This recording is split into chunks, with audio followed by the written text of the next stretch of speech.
So here are my thoughts on the backlash against James Talarico. Note, I'm approaching this from a conservative theological worldview and someone who leans a little left politically. First, let's start with his progressive theology. He hasn't just advocated for policy, he's used his faith to endorse a heavily pro-choice stance and hint at his universalist ideas. I'm pretty firm against his justification of his pro-choice stance using Luke 1 of Mary consented.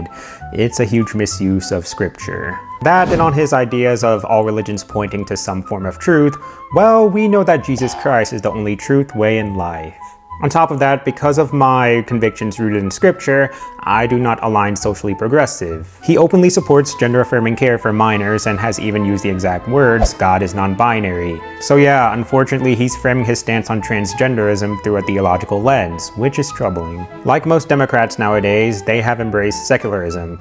So unfortunately I have to warn everyone that his platform aligns more with progressive politics than that of the gospel. But here's where I depart from his conservative critics. Talarico is a staunch opponent of Christian nationalism and has criticized the movement super well. He's a far better alternative to Trumpist Republicans, and frankly, he's far more articulate than most Democrats. He also delivers pretty solid messages on exposing the billionaire class for creating culture wars that divide both political sides right now. Trans people aren't taking away our healthcare.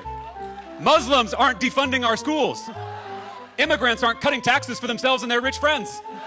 It's the billionaires and their puppet politicians. The culture wars are a smokescreen. Which, frankly, I'm in complete agreement of, especially given that Donald Trump feasts off our division. For starters, Trump utilizes ICE in a violent manner, he cuts humanitarian aid, he involves us in foreign intervention while the left and right fight each other.